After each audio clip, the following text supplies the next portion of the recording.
Please subscribe.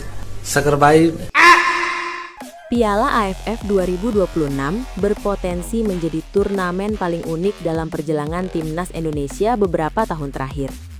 Bukan karena formatnya, bukan pula karena lawannya, namun karena absennya hampir seluruh pemain diaspora yang selama ini jadi tulang punggung Garuda. Turnamen yang tidak masuk kalender FIFA ini memaksa John Hartman menghadapi realita pahit.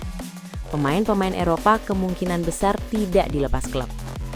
Dan di tengah situasi sulit ini, justru muncul peluang besar bagi pemain-pemain lokal Super League. Bahkan, salah satunya berpotensi menjadi kapten timnas Indonesia. Kondisi timnas jelang AFF 2026. John Hartman sebenarnya datang dengan visi besar, membangun timnas Indonesia yang kuat, modern, dan kompetitif secara internasional. Namun, Piala AFF 2026 datang di waktu yang tidak ideal.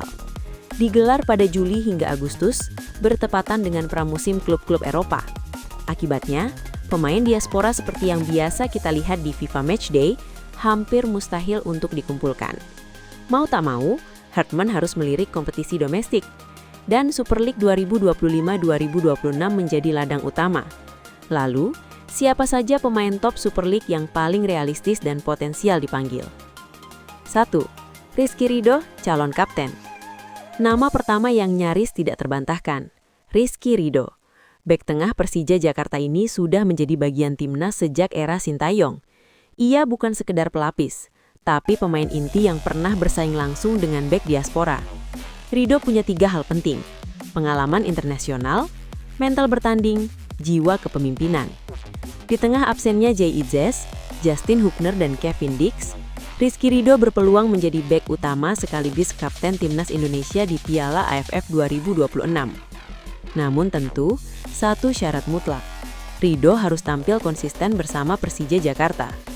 Jika itu terpenuhi, ban kapten timnas Garuda sangat mungkin melingkar di lengannya. 2. Tom Haye, jenderal lapangan tengah. Nama kedua adalah Tom Haye. Gelandang berusia 30 tahun ini menjadi sosok vital di Persib Bandung pada Super League 2025-2026. Dan berbeda dengan pemain diaspora Eropa, Haye bisa dipanggil tanpa hambatan. Piala AFF 2026 menjadi momen yang sangat penting bagi Haye. Usianya sudah tidak muda, kesempatan tampil di turnamen besar semakin terbatas. Selain Piala Asia 2027, inilah mungkin panggung terakhirnya untuk benar-benar bersinar bersama timnas Indonesia. Haye punya visi bermain, akurasi umpan, dan ketenangan yang dibutuhkan di laga-laga AFF yang keras dan intens. Ia bukan pemain flashy, tapi bisa menjadi pengatur tempo permainan Garuda. 3. Mark Klok, pemimpin ruang ganti. Nama ketiga adalah Mark Klok.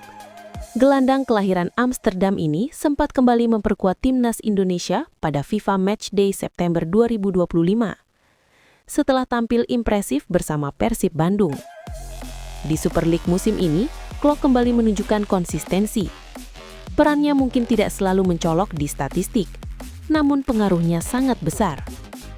Mark Klok adalah tipe pemain dewasa, berpengalaman, vokal di ruang ganti. Dalam skuad yang dipenuhi pemain muda dan pelapis, sosok seperti Klok bisa menjadi penyeimbang emosi dan mental tim. Ia mungkin bukan kapten di lapangan, tapi bisa menjadi pemimpin sejati di balik layar. 4. Jordi Amat, gengsi dan pengalaman. Nama keempat yang sangat menarik adalah Jordi Amat. Bek berdarah Spanyol ini tampil cukup solid bersama Persija Jakarta di Super League 2025-2026. Serupa dengan Tom Haye, Piala AFF 2026 kemungkinan besar menjadi kesempatan terakhir bagi Jordi untuk mempersembahkan prestasi bersama timnas Indonesia. Kehadiran Jordi Amat bukan hanya soal kualitas bertahan, tetapi juga gengsi turnamen. Dengan status ex-pemain La Liga dan Premier League, Jordi bisa menjadi figur senior yang memberi rasa percaya diri pada pemain muda. Jika dipanggil, Jordi Amat berpotensi menjadi mentor langsung di lini belakang. 5. Bekhan Putra, energi baru sayap Garuda. Pemain muda Persib Bandung ini menjadi salah satu kunci dalam skuad asuhan Boyan Hodak yang kini berstatus juara paruh musim Super League 2025-2026. Beckham dikenal sebagai pemain cepat, agresif, berani duel 1 lawan 1. Ia bisa bermain di dua sisi sayap, memberikan fleksibilitas bagi John Hartman. Dalam turnamen sepadat Piala AFF, pemain seperti Beckham sangat dibutuhkan untuk menjaga intensitas permainan. Ini bisa menjadi titik loncat karir internasionalnya. Piala AFF 2026 memang datang dengan keterbatasan, namun di balik itu tersimpan peluang besar. Tanpa diaspora, timnas Indonesia justru bisa menemukan identitas baru. Pemain lokal Super League akan naik kelas, pemain pelapis akan mendapat panggung, dan mungkin kapten timnas Indonesia berikutnya lahir dari turnamen ini. Pertanyaannya sekarang, siapa yang benar-benar siap menjawab kepercayaan John Hartman? Terima kasih dan sampai jumpa kembali.